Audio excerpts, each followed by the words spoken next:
Yun oh, haba oh. Mukhang daming pupuntang Guimaras ngayong araw. Ano yan, sir? Tawag po dito sa amin po, kinukuha. Ah, Po na may cross. Kahit okay. po yun ay sakto. May linukit. Galing ano? Ayan siya mga paps. Kahit anong putol, ayan, meron pa rin cross sa loob. Ayan oh.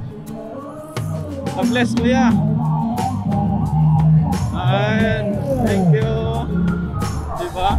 Kahit pa paano, na-bless kami. Pati itong si Asyong. Yun oh. Yun oh. Masayaw-sayaw po. Yun oh. Ganda oh. Wow. Para kang pumapasok sa kagubatan. Ganda oh. Ako lang yata yung nagmumotor dito ah. Ako lang yung bumabiyahe oh. Grabe, napakaluwag. Ayan na mga paps. Nakita na natin yung windmill. Ayan oh, ang lalaki oh. Wow, laki. Wow, grabe.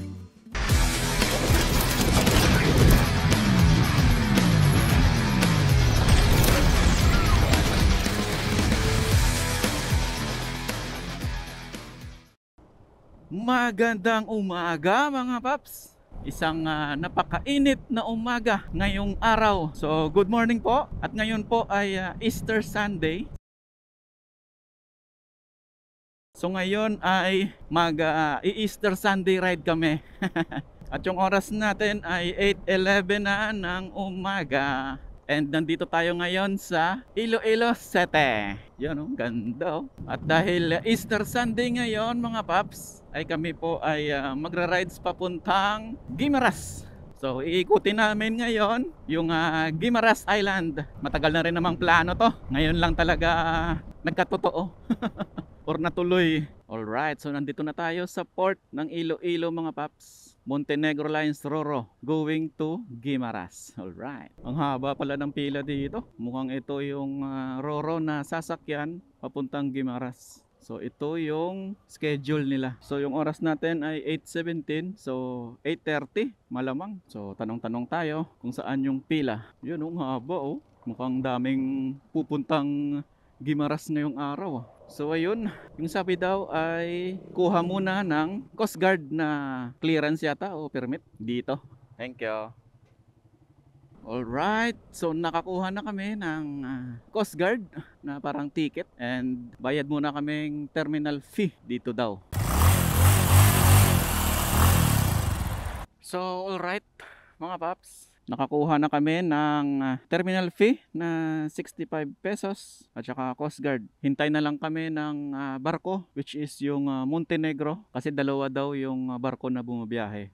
FF Cruise tsaka Montenegro. So be right back mga paps pag nakasampa na tayo sa barko papuntang Guimaras. Alright.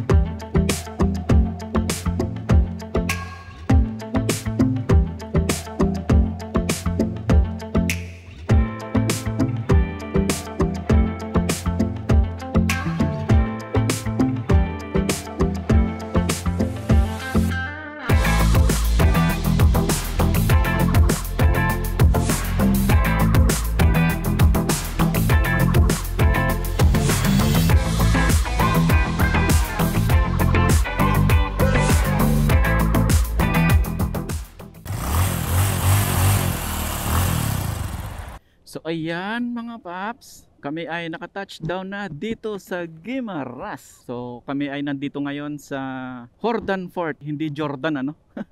Akala ko Jordan yung pagka-pronounce pero yung tamang pronunciation pala is Hordan. So nandito tayo sa Hordan Port dito sa Guimaras. First stop natin mga paps is yung man-made forest nila dito. So try natin kung maganda ba yung lugar na yon. And syempre dahil Guimaras Loop yung gagawin natin, sinet ko sa 0 yung trip natin ngayon para malaman natin kung magkano or ilan yung kabuuang kilometers paikot ng Guimaras Loop. Alright, so let's go mga paps! So yung man-made forest na first stop natin mga paps ay 10 minutes away lang mula dito sa Hordan Port. Welcome to Guimaras! Nakapunta din at nakapasyal dito. So marami-rami tayong lugar na madadaanan dito sa Guimaras mga paps. So try natin mapuntahan yung kaya nating puntahan ngayong araw.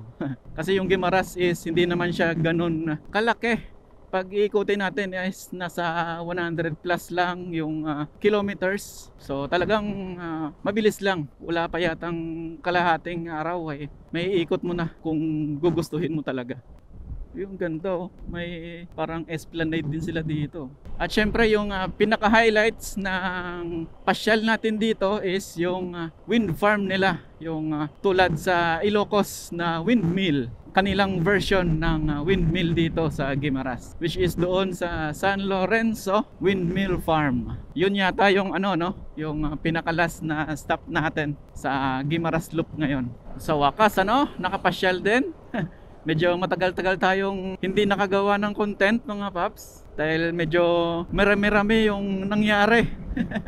Isa na dyan is yung nagtampo itong si Asyong, lumaya sa bahay. Kumbaga ninakaw siya sa loob pa mismo ng aming bahay. Yun na yung pinaka malungkot, pinaka depressed, pinaka stressful na araw para sa akin nung ninakaw itong si Asyong. So ako po ay nagpapasalamat dahil within the day ay nabawi or na-recover ko yung pinakamamahal kong si Asyong. So ako po ay nagpapasalamat sa aking pinsan na nakakita dito kay Asyong. Kung hindi dahil sa kanya ay hindi ko to mare-recover. Buti na lang at nakilala niya yung motor natin at naitimbre agad sa akin para ma-recover ko So salamat sa pinsan ko at shout out sa iyo. Maraming salamat talaga. Kung hindi dahil sa iyo ay hindi na kami mag-reunite ni Asyong. At syempre salamat din sa friends natin sa Facebook, sa grupo natin na ACP na nag-share at nagbigay ng message para sa atin. Lalong-lalo na yung mga nag-share na laking tulong talaga para ma-recover itong si Asyong. Maraming salamat po sa inyong lahat. At dahil naibalik na si Asyong, in-upgrade na natin siya ng konti. Nagpalit lang tayo ng konting mga accessories niya. Baka kasi doon siya nagtatampo. Hindi na natin nararide. So ngayon mararide siya para hindi na magtampo at umalis atin. So marami-rami akong binago dito kay Asyong. Mamaya pakita natin kung ano-ano yun. Hanap lang tayo ng magandang lugar. Papakita ko sa inyo kung ano yung mga pinalitan natin. At syempre dahil nagpalit tayo ay nagbago din yung angle ng front camera natin. Lumagpas tayo. Hindi ko napansin sa Google Map natin. Lagpas na pala tayo sa first stop natin na parang man-made forest. So U-turn tayo. So ito yung tinatawag nila na man-made forest mga paps. So ikot-ikot tayo dito. Sandali, saglit lang naman to. So tara, pasok tayo sa kanilang man-made forest. Ayun may mga souvenir din pala silang binibenta dito. Puro mangga. Ayan Morning, ma'am, sir. Good morning. Sir, ma'am. Nice. Itong ganito. Ayan Ano yan sir? Tawag po dito sa amin, sir, sinukuan tree. Ah. Yung po na may cross. Kahit ikat Okay. po yun na ikat po. Hindi po yun inukit. Galing May cross siya Ayan mga paps May cross siya sa buong niya, sa buong branch ng kahoy na to. Galing Galing ng kahoy na to. Ayan siya mga paps Kahit anong putol, ayan, meron pa ring cross sa loob kahit anong hiwa. Galing Thank you sir. Malaki din pala May mga doon yung pwede kang magpa-picture doon Hanggang doon yata yun So ito lang siya mga paps mula dito hanggang dito lang. Yan, paikot. Kumbaga parang maliit lang siya na space yung man-made forest na to. Pero maganda kasi kung napapansin nyo, straight Talagang sinadya na itinanim kasi pare-parehas yung yung sukat, yung alignment, 'di ba? Ganda siyang tignan. So, let's go mga paps. So, ayan mga paps. Bumili yung partner natin ng souvenir doon. Isang keychain na mangga at saka itong parang kahoy nila. Miracle kahoy. Thank you. Alright, so let's go. Alright. So, second stop natin mga paps is yung Nueva Valencia Town Hall. Hindi ko alam kung mag-i-stop kami dun o dadaan lang kami. Gusto ko lang makita yung town hall nila before kami mag-lunch. Kasi yung oras is 10:42 na at medyo nakakaramdam na ng gutom. Ayun, may sea oil. Pag-gas muna tayo kasi 2 bars na lang. Premium, full tank. Daming mangga mga paps oh. Sasarap oh. So, nandito na tayo sa town proper mismo ng Jordan. Progressive din yung lugar na to. Ano? Hindi ko alam kung city to, pero mukhang city. City nga, kasi merong McDo eh. Basta yung lugar ay merong McDo, panigurado city yun. May Jollibee din, no? Sarap talagang pumunta sa lugar na na never mo pang napupuntahan. Tulad nitong Guimaras. Ngayon ay makakaikot tayo dito. Maluwag din yung daan nila dito. Nasa 4 lanes din at maluwag. So yung Nueva Valencia Town Hall ay nasa 12 minutes mga paps. Ganda ng highway nila dito. Ang luwag talaga. Hindi ko alam kung binibenta ba yung mga imahe na yun Kasi marami akong nakikita eh. Binibenta ba nila yan? Yan tulad yan Dini-display ba nila? Ayan Hindi ko alam kung binibenta ba. O dahil ginamit sa posisyon nung Friday kaya nakalabas. Hindi ako sure. Yan po. Nagbe-blessing pa rin hanggang ngayon kaya pala nakalabas. Kasi meron pang blessing. Ayan nagpapa-blessing sila. Kaya pala gano'n. Nakala ko kahapon yung blessing eh. Meron palang continuation ngayong araw. Kaya pala nakalabas. Akala ko binibenta nila. Ayan Pa-bless kuya. Ayan, thank you. Diba? Kahit pa paano, na-bless kami. Pati itong si Asyong, galing Ganito pala yung dito, yung parang mga ginagawa dito. Hindi na sila pumupuntang simbahan mismo para doon i-park yung mga sasakyan, mga motor, or kung ano man yung gusto nilang ipa-bless. Nilalabas na lang nila tulad yan. Kaya nila nilalabas kasi merong truck na nandoon yung mga nagbe-bless katulad kanina. Hindi ko alam kung mga minister ba yon or pare. Siguro minister lang yun ng simbahan. Meron silang service na ginagawa dito sa lugar nila. Ayan, nilalabas nila. Tapos pagdaan ng truck na yon na nagbe-bless ay ginaganon na lang nila para hindi na sila pupunta ang simbahan mismo. Diba? Ayos yun Ngayon lang ako nakakita ng ganun At least may may initiative yung simbahan nila dito na hindi ka na mismo pupuntang simbahan para doon maghintay para ma-bless. Sila na mismo yung pupunta sa bahay nyo or sa lugar nyo. Or kahit tayo na nagra-ride lang, nag-Guimaras loop lang tayo na-bless pa tayo. So maraming salamat. Hindi lang na-bless yung ride namin ngayon. Pati si Asyong at pati kami ay na-bless na rin. Nice! So malapit na tayo mga paps. Nasa 1 minute na lang. And nandito na tayo sa Nueva Valencia, Guimaras. Ito yung municipality of Nueva Valencia. So ayan yung parang town hall nila dito. So diretso na lang kami Alright, so yung next stop namin mga paps ay doon sa Vikings Bay Seafood Resto. So nasa 24 minutes away mula dito. May zigzag din na road dito Tapos pababa pa. Yun Ay grabe Lupit Lupit ng zigzag. Yun grabe. Yun pa. Ay grabe Ito pa. Grabe yung twist dito Yun Lupit. Wala na. Yun Masayaw-sayaw po. Yun Grabe, luwag ng daan talaga dito. Baka pagkataon lang. Kasi nga Easter Sunday ngayon. Yun ang luwag oh. Grabe. Pwede kang humataw dito.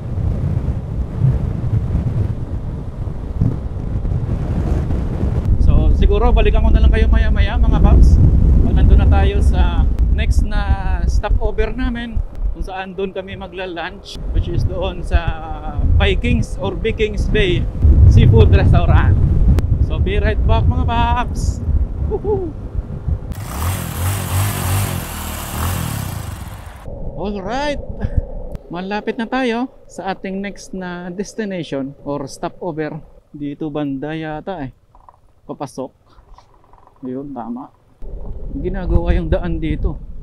So nandito na kami mga paps sa Vikings Bay Seafood Restaurant dito sa Guimaras. Hindi ko alam kung anong specific na lugar. Meron ding mga magkakalapit na isla dito. Meron ding maliit na isla doon. Kaso ngayon meron lang mga ginagawang road work, mga construction na kinoconstruct yung daan dito. Pero pag natapos to, ayos din naman. Sa likod kami dumaan. Meron pala dito, entrance. Ayun So ayan mga paps, lunch muna kami at after ng lunch ay continue natin yung Guimaras Loop natin. Alright, be right back. Alright mga paps, so continue natin yung ating Guimaras Loop ngayong araw. Kami po ay nag-take off na doon sa kinainan namin na Vikings Seafood Restaurant. And ngayon ay on the way na kaming next stop namin or next stopover namin doon sa Port of Sibunag. Gusto kong ipakita sa inyo yung port pag galing kang Pulupandan. Yun yata yung port pag dating mo dito sa Guimaras. So yun yung Port of Sibunag. So nasa 30 minutes away mula dito. Ganda ng highway dito.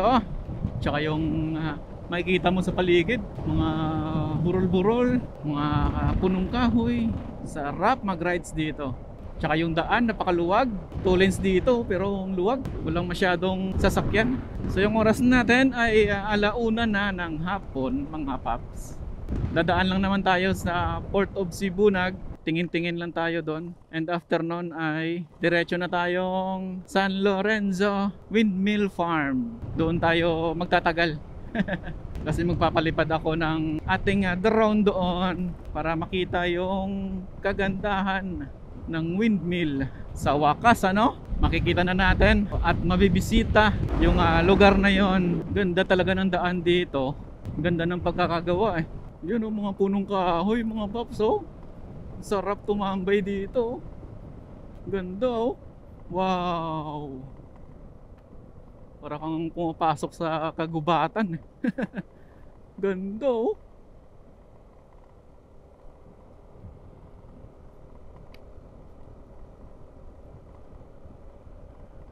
Daming twisties dito Ganda rin kasi ng daan asphalt. Ganda ng daan napakasuwabe. Ayan sarap mag-rides dito. Daming twisties. Alegria Elementary School. So nasa bayan na tayo ng Alegria mga paps. Ayan Barangay Alegria. And nasa 15 minutes away na lang nandun na tayo. Yung highway dito, may compare ko siya sa highway doon sa Pamplona and sa Santa Catalina nung nag-Negros Loop tayo doon sa part ng Negros Oriental. Kasi nga asphalt din Doon asphalt din yung highway. Kaya parang ganun ko siya i-compare. Pero kaibahan dito ay maraming twisties na daan. Maraming paliko-liko dito. Tsaka medyo steep yung mga kurbada dito. Doon sa Pamplona, Santa Catalina medyo walang twisties Hindi gaano. Dito ang dami. Gundo. Ako lang yata yung nagmumotor dito Ako lang yung bumabiyahe Grabe, napakaluwag.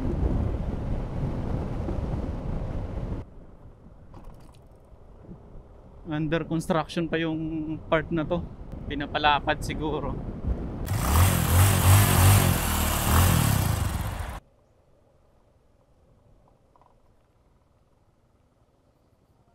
So ito na yata yung Port of Sibunag. Hindi ko alam kung pwedeng pumasok doon. Why karga motor sir no? Amo na yung pakadto Pulupandan. Thank you. So ayun nga.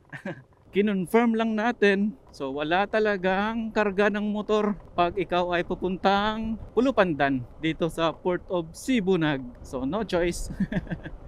Hindi naman tayo sasakay. Pinakita ko lang sa inyo yung port kung saan supposed to be. Yan yung port papuntang Pulupandan.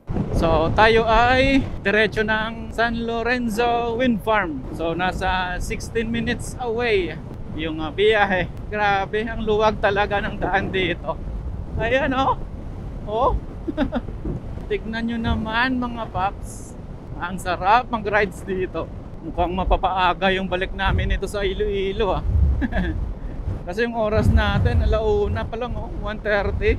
Papunta na tayong last na stopover namin doon sa windmill. So kaya ngang maikot to ng kahit kalahating araw ay kayang-kayang ikutin kung gugustuhin. Ayan na mga paps. Nakita na natin yung windmill. Ayan oh, lalaki oh. Wow. Yung iba hindi umiikot. Oh, ganda. Lapit na tayo, nasa 7 minutes na lang. Ba't kaya hindi umiikot? Ayan oh. Wow. Siguro yung hangin hindi masyadong malakas, kaya siya hindi umiikot. Yun oh, laki oh. Oh. Ah, yun umiikot oh. Merong iba na umiikot, merong iba din na hindi. Ayan oh, laki oh. Grabe. Wow. Oh, dito banda yung umiikot oh.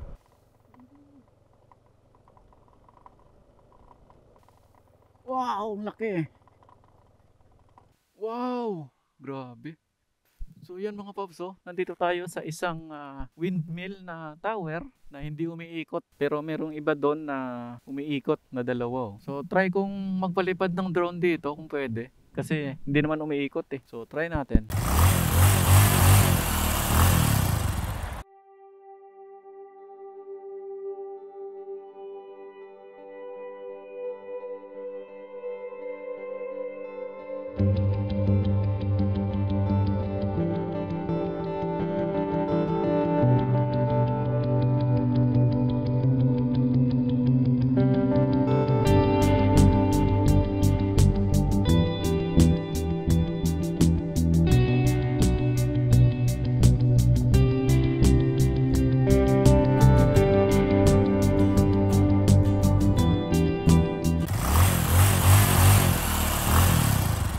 Alright mga paps, so kami ay kumuha lang ng drone shots doon.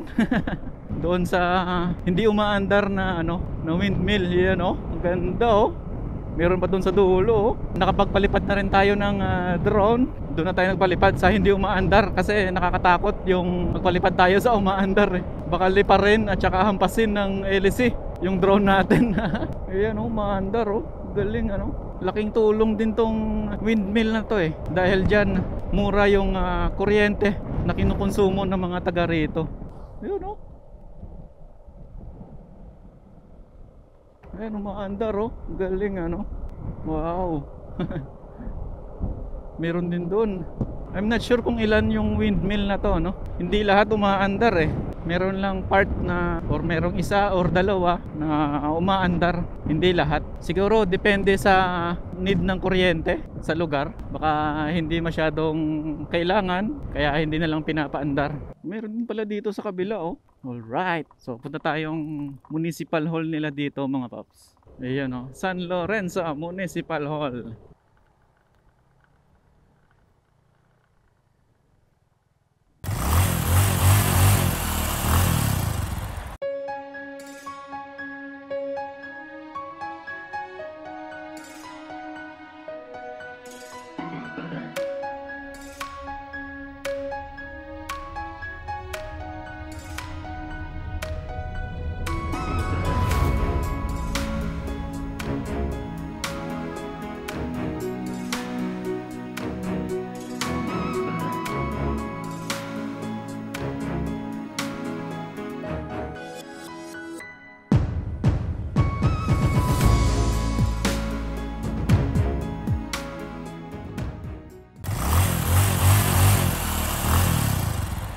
So ayan mga paps, kami ay nag-take off na doon sa San Lorenzo Municipal Hall.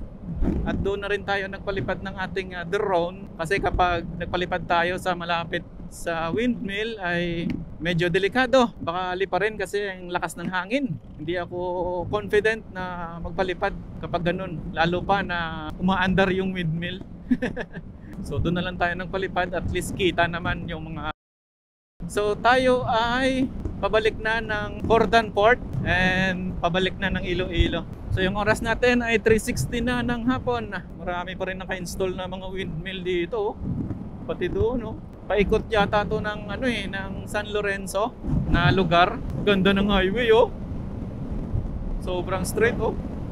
So napakasulit ng Guimaras Loop namin ngayon. Yung mga lugar na gusto naming puntahan ay napuntahan naman namin. Good thing na maganda yung panahon. Magandang mag-rides. Alright. Woo! Sarap ng daan, oh. Wow.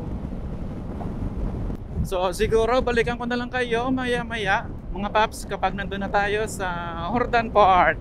So be right back. Alright. Woohoo!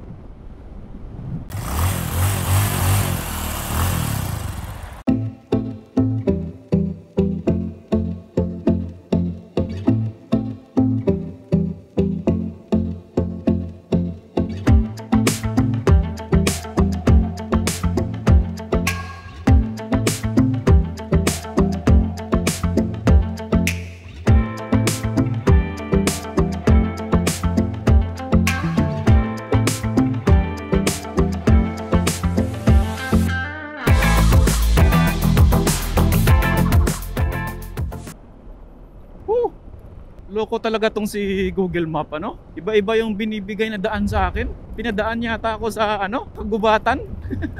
Parang liblib na daan yung dinaanan ko kanina. Hindi siya circumferential na road, eh. Ito yung circumferential road, eh. Pero yung binigay ni Google Map, parang access road yata yun. Hindi ko alam. Makipot yung daan, eh. Puro kagubatan yung dinadaanan. Hindi ko alam kung saan yun. Ay nako. Google Map talaga minsan hindi rin mapagkakatiwalaan. So anyway, nasa 4 minutes na lang, mga paps, ay nandun na tayo sa Jordan Port. Pabalik na ng Iloilo. And yung oras natin ay mag-aalas 4 na. I just hope meron na agad roro doon para mabilis makabalik. Ba traffic dito? Anong meron? Ang haba, oh. Mukhang sa roro na pila to, ah. Grabe nga haba. Bakit? Grabe, oh. Ang haba, oh. Ano to? Yayari tayo nito. Baka gabihin na naman tayo makauwi nito.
Good morning, mga paps. So update tayo. Ako po ay pauwi na. At nandito ako sa Total Gas Station. Nagpagas lang ako. At hindi na natin na-continue yung video natin kahapon dahil kita nyo naman, dagsa yung pasahero kahapon. Past 4 kami dumating sa port. Tapos nakasampa kami ng barko. Alas 6 yata o magsi 7 na. Gabi na talaga dahil nga sa dagsa yung pasahero, tsaka limited yung yung barko. So anyway, hindi ko rin naipakita sa inyo yung mga ipinalit natin dito kay Asyong. So ito na yung time para makita nyo na rin. So syempre una yung mapapansin dito ay yung windshield natin, kasi tinanggal natin yung sec na windshield natin, tsaka ito yung pinalit natin, parang ADV look. na windshield. Matagal ko na rin naman kasing plano to. Yung windshield ko kasi or yung visor ko is wasak na yung dito. Kaya need na rin palitan. So ito na lang yung ipinalit ko. And yung mga stickers ay tinanggal ko lang yung mga stickers doon sa dati kong visor. Tsaka yung mga bago na hindi ko pa naikabit ay dito ko na lang kinabit. So ayan. I-DV look na ngayon si Asyong. At syempre dahil ganito na yung look, wala tayong isang visor. So ito yung nilagay natin na garnish na lang na ARM yung tatak. At saka syempre wala na rin tayong side mirror na nakakabit doon sa visor. Isang set kasi yun. Nagpalit din tayo ng side mirror natin na ARM din yung tatak. Ano. Medyo maliit nga lang to. Pero ayos naman, nakakakita naman. At dinagdag na rin natin to, yung crossbar. Ayan o. And napapansin nyo na rin na yung front cam natin is nandito na. So iba na yung angle niya. Mas gusto ko yung angle ng front camera natin ngayon. And then ito, pinalitan din natin to. Yung parang winglet niya. Yung dati tinanggal ko na lang at pinalitan kasi yung ARM ay meron ding ganito. Mas maangas pa nga itong tignan. Ayan, oh. At saka, ano pa ba? Ito, nagpalit din tayo ng radiator cover natin. ARM din yung tatak. So, ano siya? Spinner na radiator cover. At saka, meron siyang radiator neck dito.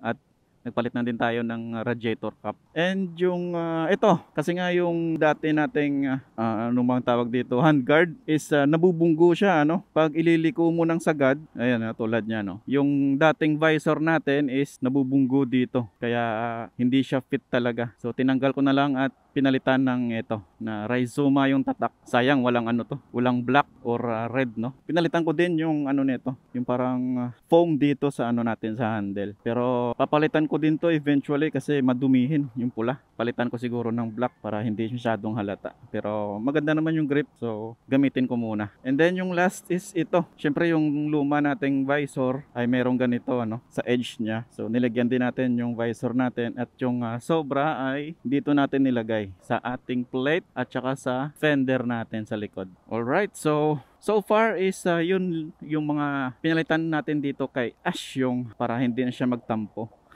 Kumbaga upgrade naman kahit konti ng accessories lang naman. Alright, so yun lang mga paps. Pinakita ko lang sa inyo yung bagong look ni Asyong ngayon. Alright. So tayo ay on the way ng Dumanga Sport and yung oras natin ay 7:09 na ng umaga. Sana meron agad barko doon pagdating natin para dire-diretso tayo. So nalibot na natin mga paps yung Guimaras. Yung trip natin ngayon is nasa 129. Pero kahapon na tinignan ko before akong sumampa ng barko, nasa 118 kilometers. Yung kabuuang haba pag inikot yung Guimaras Island. Basta daanan lang yung ano, yung main road or yung main highway. Actually hindi naman talaga 118 yun, ano, kasi merong part na babalik-balik ako. Kasi minsan na ano, naliligaw or lumalampas sa stopover namin. And doon sa bandang huli ay medyo may scam na daan na binigay yung Google Map. Dinaan tayo sa kagubatan ba naman? Grabe. Hindi yun circumferential road, parang access road siya. Pero okay na rin yun, at least parang inikot na talaga yung buong ano, buong bayan ng Buena Vista ba. So sobrang sulit ng loop namin kahapon. Yung hindi lang sulit is yung Roro. Kasi medyo struggle yung pagsampa ng Roro pa uwi. Okay lang yan, importante is nakauwi at nakabalik ng Iloilo ng ligtas. So overall is masaya yung naging ride namin kahapon. Yung mga lugar na gusto kong puntahan, especially yung Windmill Farm, napakaganda talaga. Tignan mo sa picture, parang maliit lang, pero pag nasa actual na, grabe. Sobrang taas, sobrang laki. Natatakot lang ako magpalipad ng drone sa umaandar na ano, na windmill. Baka liparin or masagi ba. At saka yung main concern is yung hangin talaga. Sobrang lakas ng hangin doon kahapon. Kaya siguro in-install yung windmill na yun, ano, dahil yun yung pinaka-rason. Kasi nga yung hangin na dumadaan doon sa Guimaras is napakalakas. Kaya siguro naglagay sila ng windmill doon. Mas laking tulong doon sa isla. Kasi hindi lang naman Guimaras yung nakikinabang sa electricity na nag-generate ng windmill, kundi yung mga karatig isla like yung Panay at pati Negros. So sulit talaga, masaya yung ride namin kahapon. Alright, so dyan na siguro matatapos yung ating Guimaras Loop episode.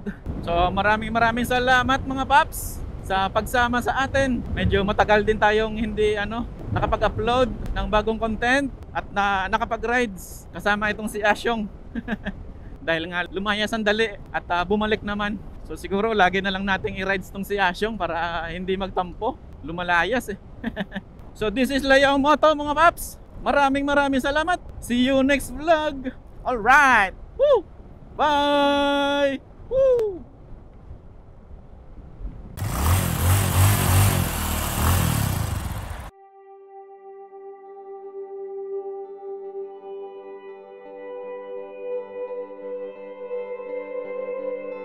Thank you.